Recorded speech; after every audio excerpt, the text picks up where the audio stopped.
ऋग्वेद प्रथम मंडल 11वां सूक्त और दूसरा मंत्र।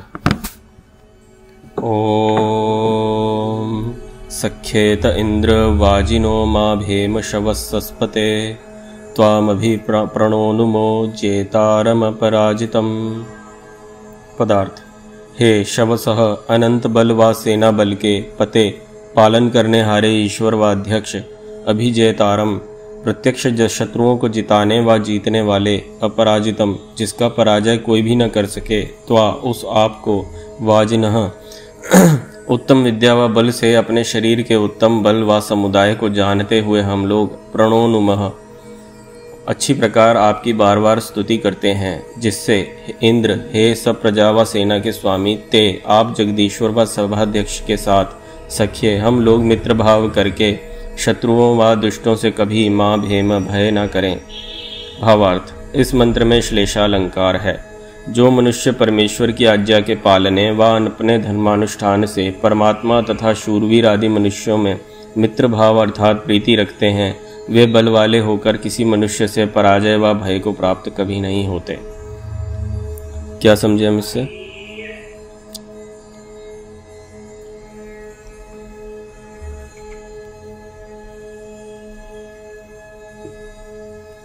ठीक से सुना था? इसमें बताया गया जो परमात्मा को अपने मित्र की तरह मानकर हर समय अपने साथ रखते हैं, वह युद्ध में पराजय में कभी भी प्राप्त नहीं होता। हाँ, पर ऐसा क्यों होता होगा तुम्हारे हिसाब से?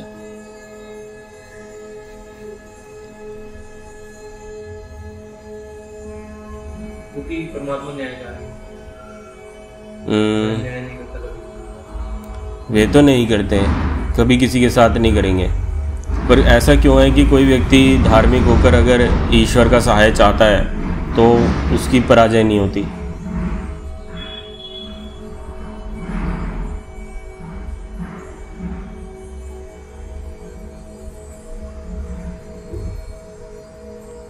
देखो, कोई व्यक्ति है, बहुत अच्छा है, ठीक है, अच्छे काम करता है, सब बढ़िया आदमी है, लेकिन वह सर्वशक्तिमान परमेश्वर के बारे में कंफ्यूज्ड है। उसको नहीं मालूम कि ईश्वर का सही स्वरूप क्या है। वह स्वयं तो धर्मात्मा है, लेकिन वह ईश्वर के सही स्वरूप को नहीं जानता है। और ईश्वर के सही स्वरूप को यदि नहीं जानता है तो वह ईश्वर से पूरी तरह से लाभ नहीं ले पाता है। उसको ये नहीं समझ में आता मैं प्रार्थना करूँ तो किससे करूँ। वह गलत चीज़ों से प्रार्थना कर बैठता है, अपना पुरुषार्थ भी करता है, लेकिन फिर भी पराजय का मुँह देखता है। ठीक है, उसी तरह से यदि व्यक्ति स्वयं धार्मिक है और ईश्वर के सही स्वरूप को जानता है और ये भी मानता है कि क्योंकि ईश्वर धर्म को पसंद करने वाले हैं और वे चाहते हैं कि धरती पे धर्म का साम्राज्य हो और मैं स्वयं धार्मिक हूँ, तो ईश्वर से प्रार्थना करूँगा तो ईश्वर मेरा सहायता अवश्य करेंगे, और ईश्वर करते भी हैं। इसीलिए इसी वजह से वह कभी भी दुष्टों से नहीं हारता। देखो, पता क्या होता है, ईश्वर के साथ, ईश्वर को मानने में सबसे बड़ी कठिनाई क्या आती है लोगों को? ईश्वर एक तो दिखाई नहीं देता है ना, ऊपर से क्या होता है, सुनाई नहीं देते, इंद्रियों में आते नहीं है। लेकिन हम ईश्वर के बारे में पता खाली अनुमान प्रमाण से लगा पाते हैं। अनुमान माने अनुमान लगाना होता है ना, अंदाजा लगाना, उससे पता लगा पाते हैं। और वह झूठा अंदाजा नहीं होता, वह सच्चा अंदाजा होता है। अगर झूठा होता तो इसका जवाब कैसे मिलता कि ये पहाड़ों की सिमेट्री, धरती की स्थिति, सूर्य का ताप, इतने सारे जो साइकिल इस धरती पे चल रहे हैं, कैसे ही चल रहे हैं, तो ये सभी ईश्वर की ओर इंगित करते हैं। ठीक है, तो उस परमात्मा परम शक्ति को जब हम मानते हैं, उसकी शरण में होते हैं, उसको उसी स्वरूप में जब पूजते हैं, तब हमें किसी भी तरह की पराजय नहीं प्राप्त होती। परंतु उसके उस स्वरूप से अगर हमारे मन में किसी तरह का विरोधाभास होता है, ठीक है, तो उससे हमें कभी भी लाभ नहीं मिल पाता है। और किसी को अगर संशय हो कि ऐसा नहीं है तो भारतवर्ष का इतिहास उठा के देख सकते हैं। मथुरा में आज़ादी से पहले की बात है, एक मंदिर को ना अंग्रेज लोग तोप से उड़ा रहे थे। ठीक, ये योगी का आत्मचरित्र में कथा आई है।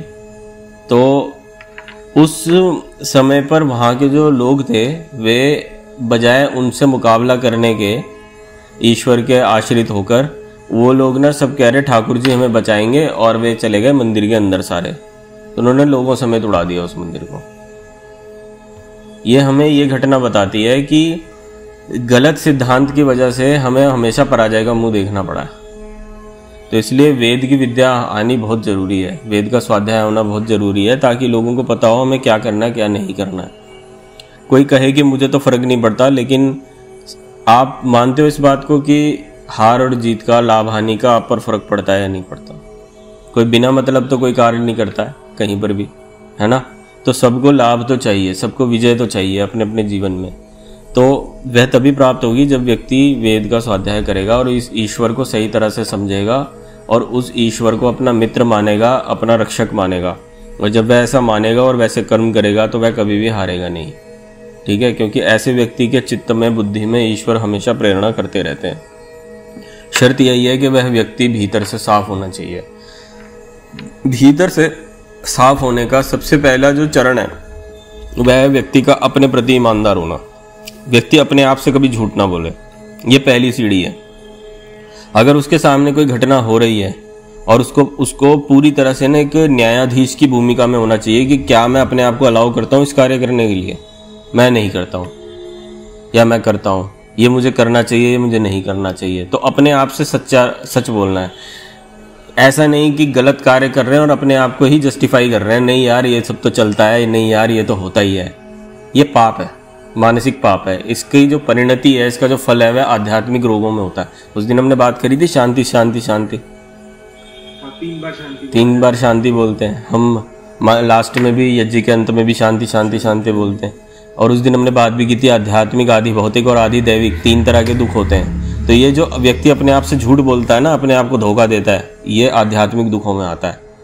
ऐसे व्यक्ति को भीतर के फिर रोग होने शुरू हो जाते हैं, जो अपने आप से झूठ बोलता है। कि आपका आत्मा अच्छी तरह जानता है कि ये कार्य जो आप करने जा रहे हो ये धर्म के अनुकूल है या नहीं है, आप अच्छी तरह जानते हो। लेकिन क्या होता है, हमारी कुछ ना वासनाएं होती हैं, यार नहीं बात तो सही है लेकिन मुझे ऐसा करने में मज़ा आता है तो मैं इस कार्य को करूँगा, ऐसे नहीं मैं तो इसे करूँगा। तो क्या हुआ, आपने अपने आप को जस्टिफिकेशन दी कि नहीं यार ये तो ऐसा ही है।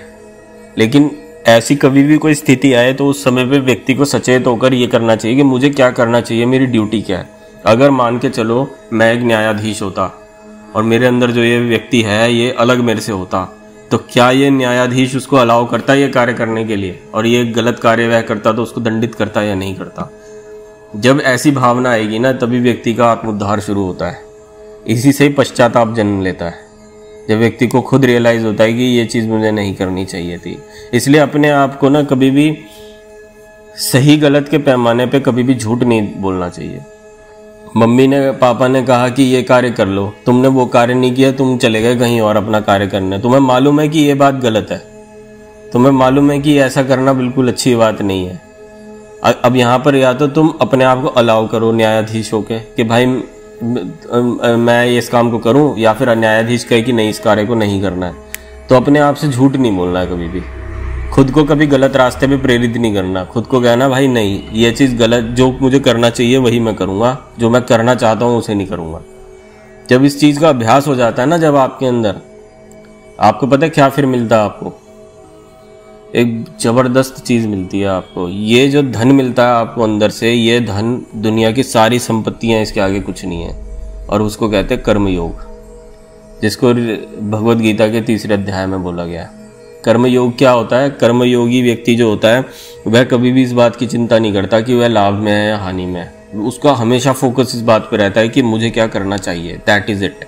और उसको मुझे एक्सीलेंस में करना है, जो मुझे करना चाहिए उसे मैंने एक्सीलेंस में करना है। सपोज मैंने आपको कहा कि झाड़ू लगा दो, आपकी कोई कर्मयोग 2 तरह का बंदा है। एक बंदा सोचेगा यार हाँ तारीफ करेगा तो बड़ा फूल जाएगा, कोई कह देगा ये क्या लगाया है तो कहेगा नहीं, वो बाहर के फैक्टर से रेगुलेट हो रहा है, ऐसा व्यक्ति जिसको फल की इच्छा है।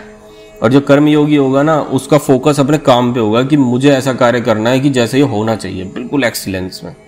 उसको इस बात की कतई परवाह नहीं होती लोग उसको क्या देख रहे हैं नहीं देख रहे हैं, क्या है उसे कोई मतलब नहीं। उसका जो फल है ना, जो इसका उसको जिसमें उसको इंटरेस्ट होता है वो उसका काम ही होता है। वह अपने काम में इतना मस्त रहता है कि जो काम की जो सुंदरता है, जो भव्यता है, वही उसका फल होता है। आप समझ रहे हो? और जब व्यक्ति स्थिति को प्राप्त कर लेता है ना, तो उसको कभी भी कोई चीज़ परेशान नहीं कर पाती। वह जीवन के इस झंझाट में से, बीच में से ऐसे निकलता है जैसे हवा को चीरता हुआ तीर निकलता है। उसको कोई रोक नहीं सकता फिर। और ऐसा व्यक्ति किसी चीज़ को चाहता नहीं है, लेकिन अपने आप उसको बहुत बड़ी बड़ी चीज़ें मिलती रहती हैं। अब यहाँ पर देखो, अगर वह चाहना शुरू कर देगा मुझे बड़ी बड़ी चीज़ें चाहिए, तो उसका ये स्तर गिर जाएगा। आपने अग्नि जलती हुई देखी है, अग्नि के ठीक बराबर में ताप होता है उसका, वो दिखाई नहीं देता आपको। आपको अग्नि दिखाई देती है, बट अग्नि के ना साथ में लेयर होती है हीट की बड़ी ज़बरदस्त, वो नहीं दिखाई देती। जो कर्मयोगी होता है ना, उसके लिए वह जो परत होती है ना अदृश्य, जो एग्जिस्ट करती है लेकिन होती दिखती नहीं है, वो उसको चाहिए होती है। ये कैसे होता है? जैसे मानो आपने कोई कार्य किया, तो कार्य की जो सुंदरता है, उस सुंदरता से मिलने वाली जो एक संतुष्टि है, वह ताप होता है, जिसको मैं कहने की कोशिश कर रहा हूँ। जो कार्य दिख रहा है सुंदर, वह तो अग्नि है, पर उस अग्नि से जो प्रज्वलित उसको अंदर जो सेटिस्फेक्शन मिलता है ना, ये कार्य कितना भव्य हुआ, वह उसके लिए वह कोशिश करता है, वही उसका पारितोषिक होता है, उसको और किसी चीज़ से मतलब नहीं है।